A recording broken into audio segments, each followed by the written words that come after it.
राधे राधे। आज मैं आपको भादवे की चौथ की कहानी कहने जा रही हूँ। आशा करती हूँ कि आपको कहानी पसंद आएगी। कहानी इस प्रकार है।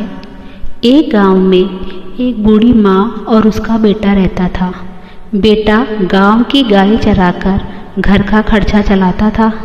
उसकी माँ चौथ माता का व्रत करती थी। वह भादवे की चौथ वाले दिन 5 लड्डू बनाती थी। इसमें से एक लड्डू चौथ माता का, एक गणेश जी का, एक अपने हाथ का दान निकालकर दान करती, एक अपने बेटे को और एक खुद खाती।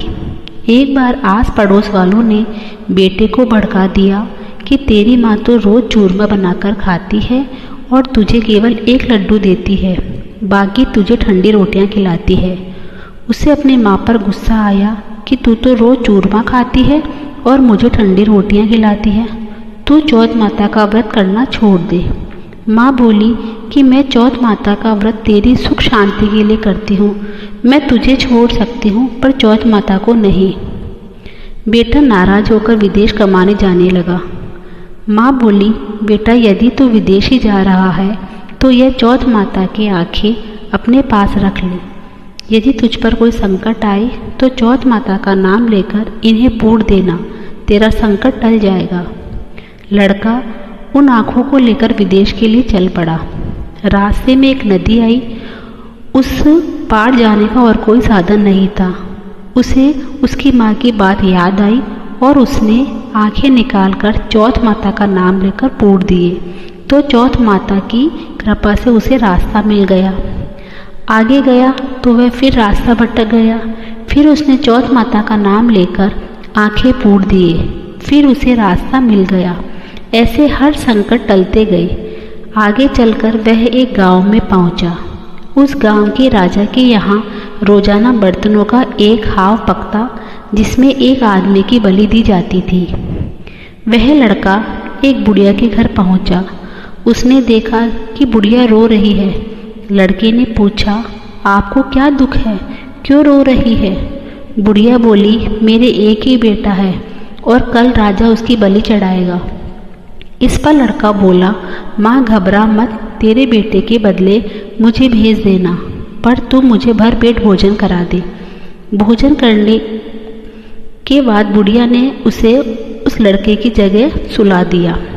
राजा के सैनिक आए और उसे उठाकर ले गए। राजा के सैनिक उसे जाकर हाव में चुनने लगे तो वह आंखें पूरकर चौथ माता का नाम लेकर बोला, हे चौथ माता, हर बार मेरा संकट टाला है, इस बार भी टालना। हाव चुनकर आग लगा दी गई। महीने भर में पकने वाली हाव एक ही दिन में पक गई। यह जानकर राजा को बड़ा आश्चर्य हुआ। उसने सैनिकों को हाव के कलश उतारने को कहा। सैनिक कलश उतारने लगे। अंदर से आवाज आई, बर्तन धीरे धीरे उतारना। सब डर गए कि ये कौन सा भूत आ गया। फिर वह धीरे से बोला, मैं वही आदमी हूँ जिसे कल तुमने हाव में रखा था, डरो मत। राजा ने पूछा कि तुम कैसे बच गए? तब वह बोला, मेरी माँ चौथ माता का व्रत करती है, मुझे चौथ माता ने ही बचाया है। तब राजा ने 2 घोड़े मंगवाए, एक पर खुद बैठे और दूसरे पर उस लड़के को बिठाकर उसके हाथ पैर जंजीरों से बांध दिए और कहा कि यदि यह जंजीरें खुलकर मेरे हाथ पैरों में आ जाए तो मैं चौथ माता को सच्ची मानूंगा। लड़के ने आंखें पूर कर कहा, हे चौथ माता, अब तक रक्षा की है तो इस बार भी रक्षा करे। देखते ही देखते उसकी जंजीरें खुलकर राजा के हाथ पैरों में जा गिरी।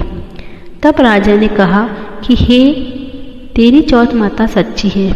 राजा ने अपनी कन्या का विवाह उसके साथ करवा दिया और बहुत धन माल देकर विदा कर दिया। लड़का गांव पहुंचा तो लोगों ने जाकर बुढ़िया से कहा, तेरे बेटे बहू आ रहे हैं। यह सुनकर वह खुशी से नाच उठी। बेटा उसके पैरों में गिर गया। बेटे ने कहा, माँ यह सब तेरे चौथ माता के व्रत का फल है। इसके बाद वहाँ के राजा ने ऐलान करवा दिया, हो सके तो 12 महीनों की, नहीं तो 4 चौथ का व्रत अवश्य करें। हे चौथ माता, जैसे आपने उस बुढ़िया माई और उसके बेटे पर टूटे वैसे सब पर टूटना, कहता ने सुनता ने होकारा भरता ने अपना सभी परिवार ने टूटियो। जय चौथ माता।